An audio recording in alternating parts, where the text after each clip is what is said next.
So Justin Fields is a guy that is looking like he's going to be available on the market for trade this year, as the Chicago Bears, for better or for worse, look like they're moving on to Caleb Williams as their guy and going to take him with the first overall pick. And a lot of teams this year are going to be questioning whether Justin Fields is a guy that's worth trading for. You look in his 3 years with the Chicago Bears, it's not been great. This year had his best yardage mark through the air at just over 2,500 yards. He also came back down a little bit, though, when it comes to his rushing ability, which Justin Fields is the athleticism. He's got a big arm, but can also move on his own and create on his own. 2 years ago, he had 1150 on the ground, which is his best mark. Getting over 1,000 yards as a quarterback is an impressive feat and absolutely incredible to see.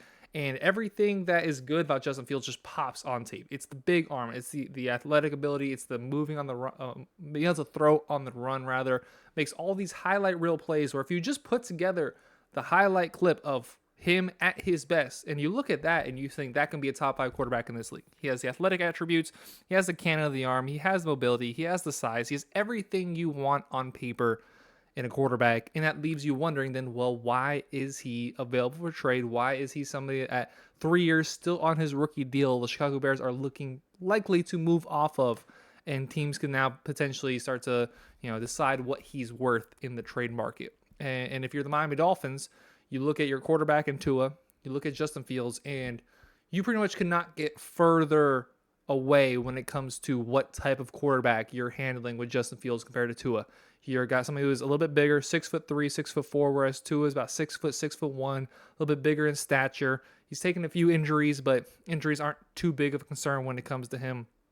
The big arm can hit all those throws over the top. We saw in the semifinal game, in his last game as a college player in Ohio State. Beautiful ball over the top. I think it was to Chris Olave. I could be mistaken on that. And that really was what he was at Ohio State, just a playmaking quarterback that won a lot of games in college.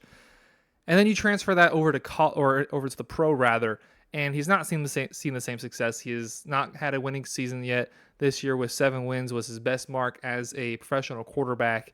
And now, like I said, the Bears are likely to be moving off from him. And the Miami Dolphins, we have a few decisions to be made. The Miami Dolphins do when it comes to Tua.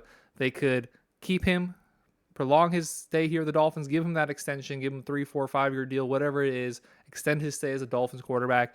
You could just keep him this year, ride out this year, see what happens, maybe for good, maybe for bad, deal with this next offseason, or just straight elect to move off of him for another quarterback this season, this next upcoming season, have a different play caller under center for the Miami Dolphins. The pros and the cons when it comes to Justin Fields are pretty evident when you look at his play. The pros, like I just mentioned, you have everything you want in an athlete. He is an incredible athlete. You could throw him in to just about any sport, and if you give him a few weeks of training, he could probably do it pretty well.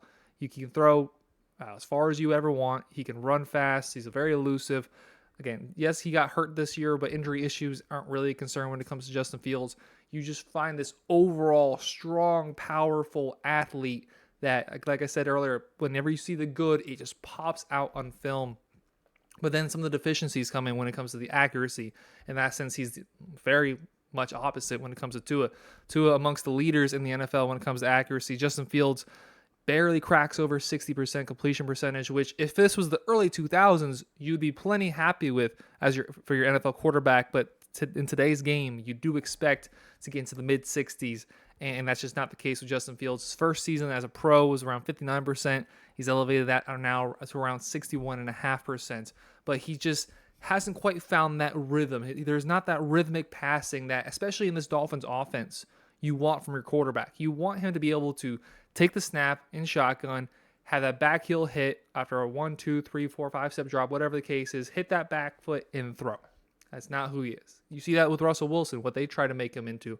Russell Wilson isn't that rhythmic thrower of the ball. He does have a lot more beautiful ball and is more accurate with it, but it's not really one with timing. And that's what this Dolphins offense asks from their quarterback. But we know in any good system, if you have a good coach, if you have a coach that knows what they're doing, they can adapt their style to different areas of play from different type of quarterbacks to be able to play the offense they want. You can adapt that to what they do. In Justin Fields, you have a lot more wiggle room when it comes to what he can do on the football field compared to what he can't. especially when you compare what Tua can do and what Tua cannot do. Tua is one of the best, if not the best, rhythmic passer in the NFL currently, where he can just hit that step and hit his guy who's open.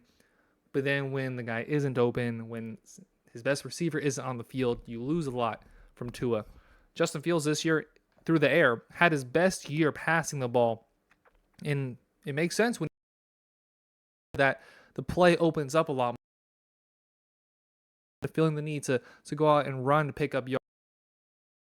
So Justin Fields had that luxury this year with DJ Moore coming over from the Carolina Panthers in that trade that they did last year. And that trade is what's going to probably produce them Caleb Williams as their quarterback going forward. You're the Dolphins. Decisions have to be made immediately. And if I'm the Miami Dolphins, would I trade for Justin Fields right now? And I think my answer is pretty clear, which, I mean, if you just listen to this video, you probably think I'm going to say yes, but I would not trade for Justin Fields to be the Miami Dolphins quarterback. You're looking at around a second round pick or more for Justin Fields, and the Dolphins have enough holes on this team and have a quarterback that I feel good enough about that I'd rather have that second round pick address another corner potentially to replace Xavier Howard, to get a tight end who can stretch the ball downfield and actually look to make plays instead of just running a straight line like you get with Durham Smythe, another wide receiver or two to throw the ball to, an offensive lineman to protect Tua on defense. You're looking at your edge rushers who you're going to be without the beginning of next season with Jalen Phillips and Bradley Chubb. That draft pick or draft picks can be used to bring in key personnel for the Miami Dolphins going forward. And I know you're getting that athleticism and that pop on the tape when it comes to Justin Fields, the athletic ability, the arm, the plays on the move, and everything that you get with that as just an incredible pure athlete that he is. But as a football player, as a quarterback, there is legitimate concern as to how much he can impact a team in a positive manner playing the quarterback position. Playing the quarterback position more than any other field or any other position on the field, it doesn't really matter as much how good of an athlete you are. Obviously, that's a benefit to have those athletic traits, but I mean, recently we've seen Patrick Mahomes with his shirt off what he looks like. Josh Allen is not just absolutely shredded underneath that jersey. They have a layer of fat. They don't have the biggest, literally physically speaking, the biggest arms in the league. They just find ways to get it done. They know how to operate an NFL offense. They know how to play the quarterback position.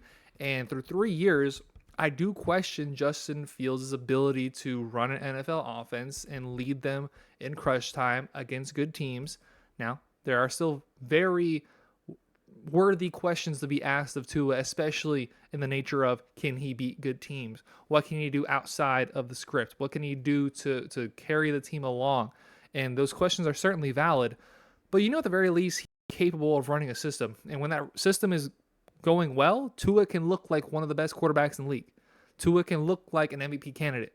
Now, when things start to break down, you worry about his ability to play. And that's another instance where these two quarterbacks are just completely opposite. Justin Fields, you love his ability to make a play when everything breaks down. When one's not open, two's not open, your check down fell over. All right, just go get 15 yards. And he can do that. Tua does not have that ability to do so. But if Tua has time, if his receiver is open enough for his comfortability, he can hit that throw. He can hit those throws down the field, whereas his arm might not be as big as Justin Fields' arm. It's plenty enough that if you see Tyreek Hill has a step over his defender, he can hit it over the top in a pocket, and he can go down and score a touchdown. I'm still confident enough in Tua's ability that I would not move on for a guy with Justin Fields that I have serious question marks in his ability to understand a disguised coverage. I have a question as to his ability for him to just hit his mark, hit his throw, hit his second read, to go through the reads and not just stare down one receiver, which we've seen him do very much. And his situation has not been ideal in Chicago.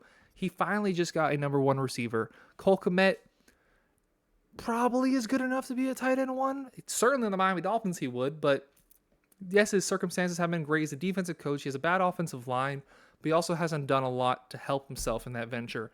If he's given an offensive coach in a place where he might not have a lot of pressure to succeed immediately like he would in Miami, because the Dolphins are in Super Bowl or bust mode going into next season. There's no other way to look at it. And Justin Fields is somebody who I think is still learning the NFL quarterback position. I don't want him to be in that position coming in his first year trying to understand the Mike McDaniel scheme, which is something that he has never even come close to playing in.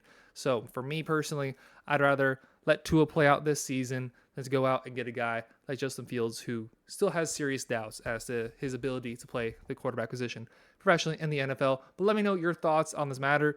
What would you do with Tua first of all? But just in this instance, would you go out and trade for Justin Fields? Back when he came into the draft, I thought he was the second best quarterback in that class behind Trevor Lawrence. And the way things are playing out, it's looking like that is the case. So I think he still has a lot of talent to show in this league, and I think he can show that and potentially become one of the better quarterbacks in the NFL.